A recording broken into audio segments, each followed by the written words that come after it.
Bagaimana garam bambu dibuat? Dr. Oriental Il-hun Kim di Korea menciptakan proses pembuatan garam bambu. Mari kita lihat bagaimana cara pembuatan garam bambu yang spesial dan unik ini. Pertama-tama, untuk membuat garam bambu, kita harus menyiapkan bambu yang sudah berumur 3 tahun lebih. Bambu mengandung banyak mineral, termasuk potasium dan kalsium. Setelah pemilihan dan pemotongan bambu yang tebal, batang bambu yang lurus diambil dari hutan bambu dan dibawa ke pabrik.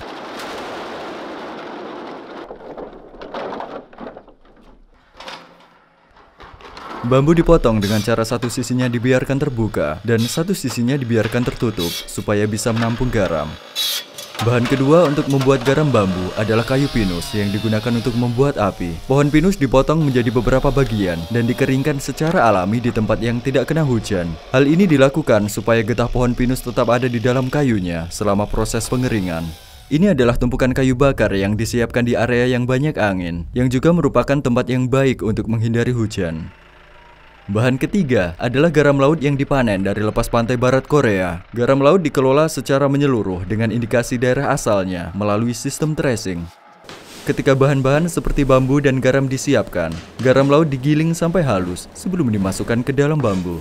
Ketika batang bambu diisi dengan garam laut, garam harus dimasukkan dan dipadatkan ke dalam bambu sehingga dapat mengeras dan dipanggang dengan baik. Hal ini dikarenakan ketika garam dipadatkan ke dalam bambu, saripati bambu akan lebih mudah diserap ke dalam garam, dan garam akan lebih mudah dipanggang menjadi pilar yang kuat. Tutup batang bambu berisi garam laut dengan tanah liat yang juga mengandung banyak mineral. Bariskan dengan rapi batang-batang bambu berisi ini di tungku pembakaran besi. Nyalakan api menggunakan kayu pinus yang telah dikeringkan. Temperatur tinggi dari api kayu pinus akan melelehkan kotoran di garam laut dan juga memungkinkan mineral yang terkandung dalam bambu dan tanah liat merah untuk meresap ke dalam pilar garam. Pada proses pembakaran dengan kayu bakar temperatur tinggi, sebagian besar saripati bambu akan meresap ke dalam pilar garam dan sebagian kecil akan menguap dan lepas. Bambu akan terbakar dan pilar garam menjadi merah panas. Batang-batang bambu dibakar pada temperatur 800 derajat Celcius. Bambu dibakar selama 10 jam dan berubah menjadi abu di tungku pembakaran besi, sementara pilar garam putih dan tanah liat tetap ada. Setelah proses pembakaran, buang tanah liat yang telah mengeras dan sikat bersih pilar garam dari abu bambu. Selama proses ini, sebagian arang bambu mungkin masuk ke dalam garam, tapi ini merupakan karakteristik dari garam bambu dan aman untuk dimakan.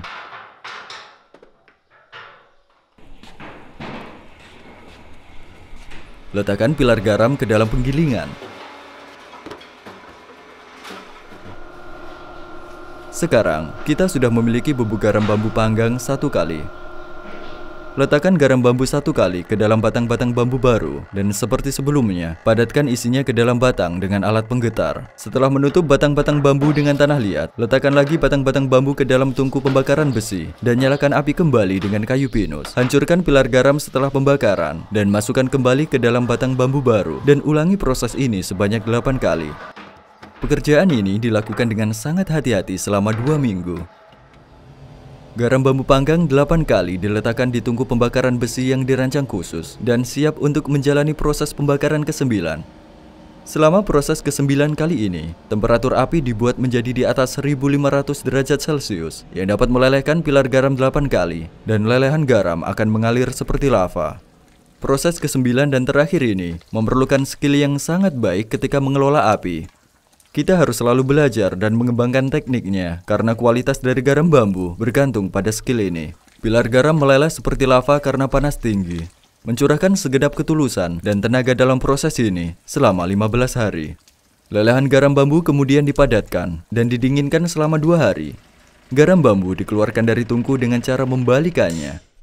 Ini adalah momen paling menarik dan menegangkan saat melihat garam bambu yang sudah selesai. Berharap 15 hari penuh kerja keras dan upaya akan mengarah ke hasil yang bagus. Garam bambu yang sudah selesai dipisahkan menjadi bagian yang tercampur dengan arang bambu dan bagian yang tidak. Ini harus dilakukan oleh orang yang berpengalaman untuk dapat memisahkannya dengan baik. Ini adalah garam bambu panggang 9 kali yang sudah selesai, yang bersinar seperti kristal.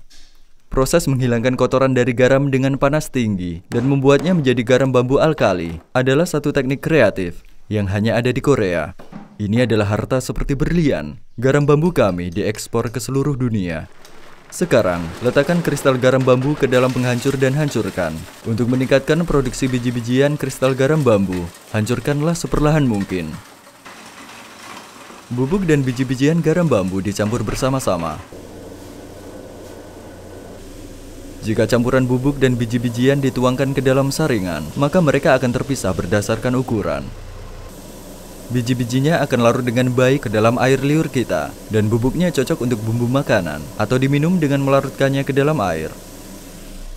Sekarang akhirnya kita telah sampai pada tahap pengemasan garam bambu yang sudah selesai. Mesin akan melepaskan jumlah garam bambu yang tepat ke dalam kemasan kantong dan botol sesuai berat yang ditetapkan. Garam bambu dikemas ke dalam beberapa wadah, terutama kantong paus dan botol.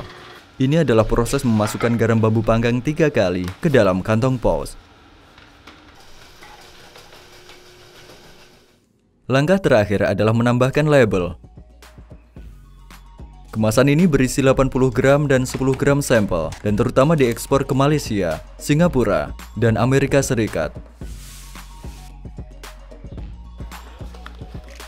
Kemas garam bambu ke dalam wadah 250 gram yang terbuat dari kertas ramah lingkungan. Proses pembuatan garam bambu merupakan metode yang sangat ilmiah untuk mensintesis mineral dari bambu dan tanah liat ke dalam garam dengan panas tinggi.